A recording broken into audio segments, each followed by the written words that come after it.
Shalom. First and foremost, we want to give all praises to Yahweh, Ba'ashem, Yahweh Shai. Double honor to the apostles and elders of Great Millstone. Peace and salutation to the brothers on the four corners of this earth doing this work of sincerity and truth, the hope for elect. Now let's get into the word of the Lord, because this nigga G-Man and the brothers pulled out in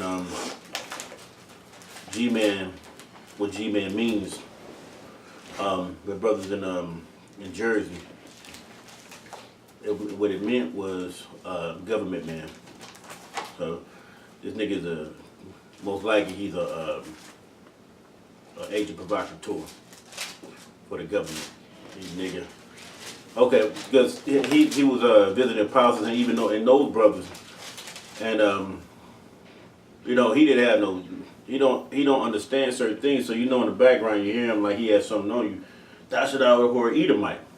Now I heard this through the spirit. I'm like, this nigga is not lost.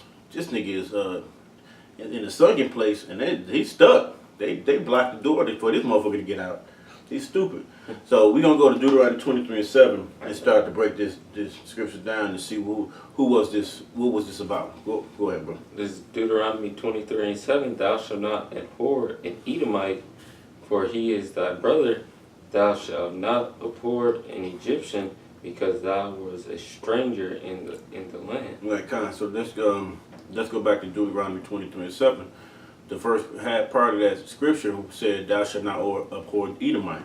Now, give me the word for basically abhor first. Okay. Abhor.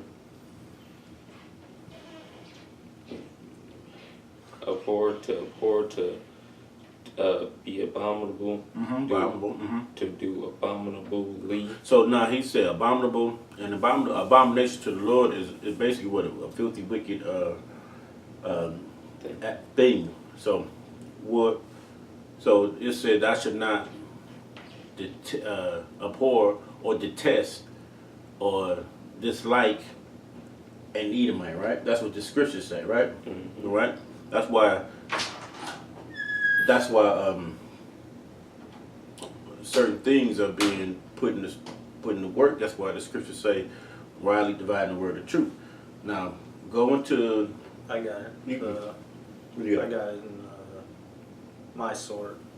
My sword, kind. Go ahead. Translation. Yep. All right. Now, when you pull up the word, that word Edomite there, in Deuteronomy 23:7. All right. In order to get the proper understanding on it, because it's not literally telling you to not abhor Edomite.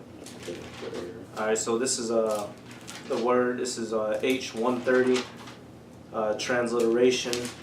It gives it in the Yiddish, and it spells it, but it says one Edomite, origin from H 726. Right. All right. It says CH 726. Yeah. So when you press on it, so it's telling you to open up another link.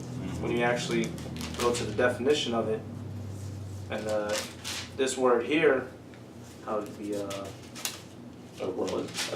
rum. What did it say with rum? With a rum? Says a Rumite, Syrian. Assyrian. That's it. And the Syrians, and that's what only was talking about the Assyrians, which was something that this damn devil tried to slip in there. It says origin, a clerical error for H130. There's a clerical error, meaning there was an error made in that notation in the scriptures for that word that was brought into the English, because it was right in the Hebrew. I'll put it to the camera. Okay. See on. Right there. Aramite, Syrian, clerical error. And it says it again. Clerical error for Edomite, Syrian. It's Syrian, right? So what does the scripture saying? Aram, the Syrians. The Syrians. Who was known as a Syrian? You got the scripture. That's what I'm looking for. The brother got it right. Oh, okay, kind of. Right. This is That's how I was I'll grab the one out of Deuteronomy, Kind. then the one in Genesis. All right, so this one, this is Deuteronomy, chapter 26. That's what it is. Start at verse 5. And thou shalt speak and say before Yahweh Bashem Yahushua thy power, a Syrian ready to perish was my father, and he went down into Egypt and sojourned there with a few. Because who was a Syrian? There you go. Abraham was a Syrian. So he that's what the scripture was conveying about Abraham. Go ahead. And that was that. Isaac. You know, they were from the Syrian, the line of the Syrian at that moment. You know, go ahead, bro. And become there a nation, great, mighty, and populous. And the Egyptians evil entreated us and afflicted us and laid upon us hard bondage. And that's what we're in right now, who's laid us hard bondage and then laid and afflicted us. But the scripture is saying that it was conveyed about Abraham, who was a Syrian. I mean, not Abraham, Isaac was from his father Abraham, who was a Syrian, so he was the lineage basically of the Syrians at that moment, right? So, like with the thing you said, shit said Paul was a Roman. But Paul was a Roman, kind of. Because they dwelled in these lands and they were dealing amongst the people. That shit, Rebecca told Jacob to go amongst the Syrians and get thee a wife. Wow. To her brother Laban or something like that. Yeah, Rachel. You said Rachel?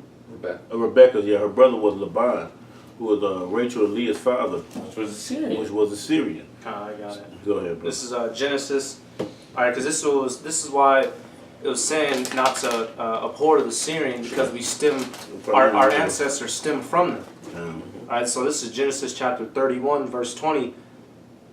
And Jacob stole away unawares to Laban the Syrian, and that he told him not that he fled. Now I'm going to jump down to 43 and just establishing the point that Laban was Syrian. So was his two daughters, which ended up becoming the mothers, the 12 tribes. Right. All right, so this is Genesis chapter 31. I'm going to start from verse 43. And Laban answered and said unto Jacob, these daughters are my daughters, and these children are my children, and these cattle are my cattle, and all that thou seest is mine.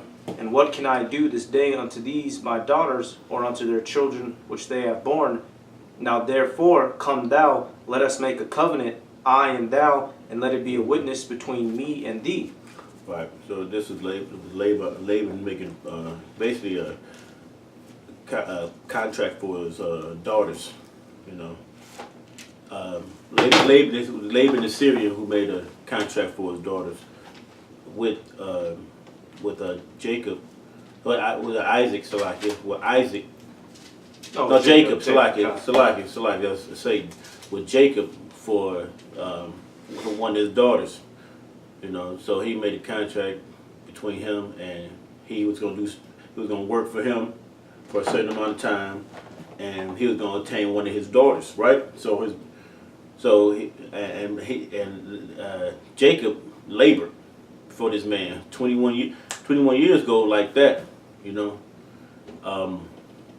It go like that, but through that time he did the first 7 years he worked hard, and he was basically tricked after a while. So that's just niggas, you know what I mean? That's all it is. This is niggas. But the word conveyed that there was not talking about the Edomites. It was talking about Syrians. So it was talking about the Syrians, not the Assyrians, the Syrians. Okay. With an S, starting with an S. Right. Which shows that's why that other scripture is in Deuteronomy, because we're being told to entreat the Syrians because we came out of them. Right. All right. And then also just to show that that's not talking about an Edomite, there's no other precept in the scriptures. If that's talking about an Edomite, there's no other scripture to back it up. Right. Every other scripture, when you see the word Edomite, is talking about the condemnation of their wickedness. All right. Every scripture has a precept in here, but there's no precept to back up loving the Edomite. Right.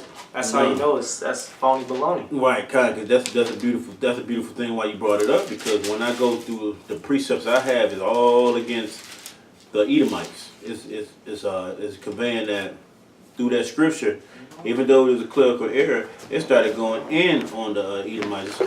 You know, so somebody give me Obadiah 1 to 10 real quick, guys. Obadiah We just give them to let you know that hey, the Most High has nothing good for them. Oh yeah. For those, Over, you got it. Oh yeah, beautiful. Hold that. Obadiah 1:10. For thy violence against thy brother Jacob, shame shall cover thee, and thou shalt be cut off forever. The 12. And in the day that thou shouldest that thou stoodest on the other side, in the day that the strangers carried away captive his fortresses and fortresses enter into his gates and cast lots upon Jerusalem, even thou was as one of them. But thou shouldest not have looked on the day of thy brother in the day that he became a stranger, neither should thou have rejoiced over the children of Judah in the day of their destruction. Right, they went into when Israel was going into calamity. Edom was just being niggas, being just chilling, watching and pointing us out. And hey, it was one over there by the bush, there's one over the trees, they was giving all info. They was doing play by play, So you think about it, why wasn't the damn the Africans wrapping their ass up? Shit. It's because the Most High didn't want it. This was what happened, and he showed you that these motherfuckers was brothers, supposed to be your brothers. They put you out there. They put us out there and didn't care because of a birthright that wasn't theirs. Go ahead, keep finishing up. Neither should thou have spoken proudly in the day of his distress. Right, and that time that we had distress when they came and conquered us and took us into Babylon. All right. Shit, it says in verse 10, for thy violence against thy brother Jacob, shame shall cover thee, and thou shalt be cut off forever.